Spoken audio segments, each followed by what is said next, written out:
perkenalkan, nama saya Delvina Noya dari Program Studi Teknologi Laboratorium Medis Poltekkes Kemenkes Maluku.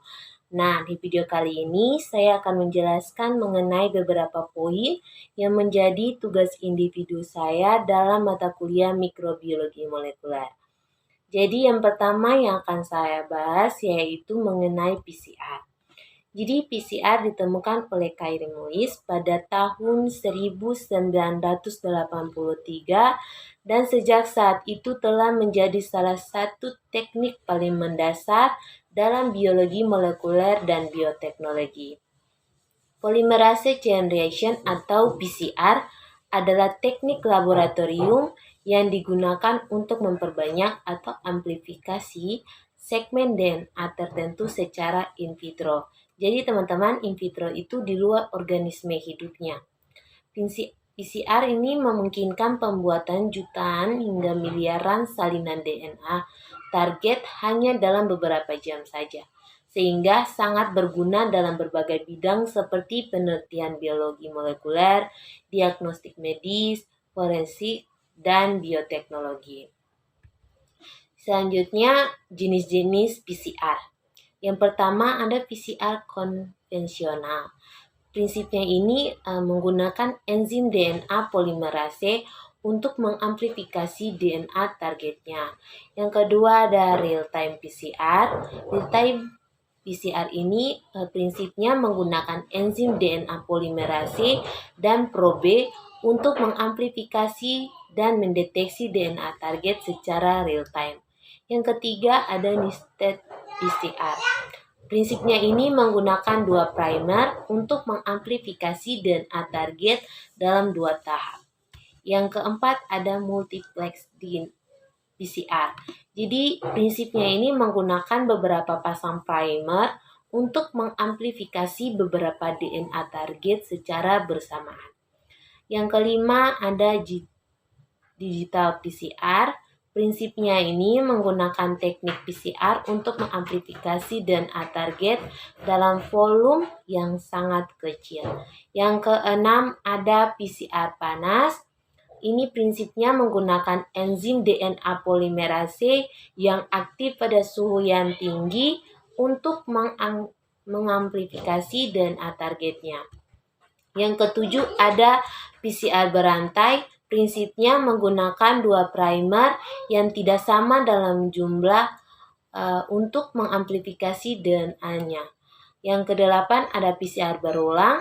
Prinsipnya menggunakan suhu aniline yang menurun secara bertahap untuk mengamplifikasi DNA target. Yang kesembilan ada PCR berantai panjang. Prinsipnya itu menggunakan enzim DNA polimerase yang dapat mengamplifikasi DNA target yang panjang. Dan yang terakhir yaitu PCR berantai kuantitatif. Prinsipnya itu menggunakan probe untuk mengukur jumlah DNA target yang diamplifikasi. Berikut kita masuk pada tahap prosedur pemeriksaan PCR. Yang pertama kita preparasi sampel. Jadi preparasi sampel adalah tahap awal dalam proses PCR yang melibatkan isolasi dan purifikasi DNA dari sampel. Jadi ini preparasi sampel yang DNA yang ingin kita amplifikasi. Yang kedua ada desain primer. Desain primer adalah tahap penting dalam proses PCR yang melibatkan desain primer yang sangat spesifik untuk urutan target DNA. Yang ketiga ada pengaturan reaksi PCR. Jadi pengaturan reaksi PCR adalah tahap paling penting dalam proses PCR yang melibatkan penambahan komponen yang dibutuhkan seperti primer, DNTPase, dan enzim DNA polimerase. Yang keempat ada siklus termal. Siklus termal adalah tahap penting dalam proses PCR yang melibatkan denaturasi, annealing, dan engolasi. Yang kelima ada analisis hasil. Jadi analisis hasil PCR adalah tahap penting atau tahap akhir dalam proses PCR yang melibatkan analisis hasil PCR, termaksud elektroforesis gel dan analisis sekuen. Berikut yaitu komponen yang dibutuhkan dalam PCR. Yang pertama ada DNA template.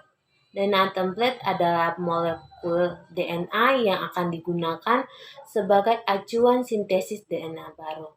Yang kedua ada primer. Primer adalah molekul pendek yang komplementer dengan urutan target DNA yang digunakan sebagai awal sintesis DNA baru. Yang ketiga ada DNTPS. Jadi DNTPS adalah bahan penyusun DNA yang digunakan oleh enzim DNA polimerase untuk sintesis DNA baru. Yang keempat ada enzim DNA polimerase. Jadi enzim DNA polimerase adalah enzim yang bertanggung jawab untuk sintesis DNA baru dengan menggunakan primer dan DNTPS. Yang kelima ada larutan buffer. Larutan buffer adalah larutan yang digunakan untuk mempertahankan kondisi optimal untuk reaksi PCR seperti pH dan konsentrasi ion. Yang terakhir yaitu ion magnesium. Jadi ion magnesium adalah kofaktor yang digunakan oleh enzim DNA polimerase untuk sintesis DNA baru. Selanjutnya yaitu mekanisme kerja PCR. Ada 3 tahap yaitu denaturasi, annealing, dan elongasi. Jadi denaturasi ini adalah tahap pertama dalam proses PCR. Tahap ini untaian ganda DNA dipanaskan untuk memisahkan menjadi untaian tunggal. Yang kedua adalah annealing. Ini pada tahap ini primer spesifik menempel pada urutan target di masing-masing untaian DNA tunggalnya. Yang ketiga yaitu elongasi.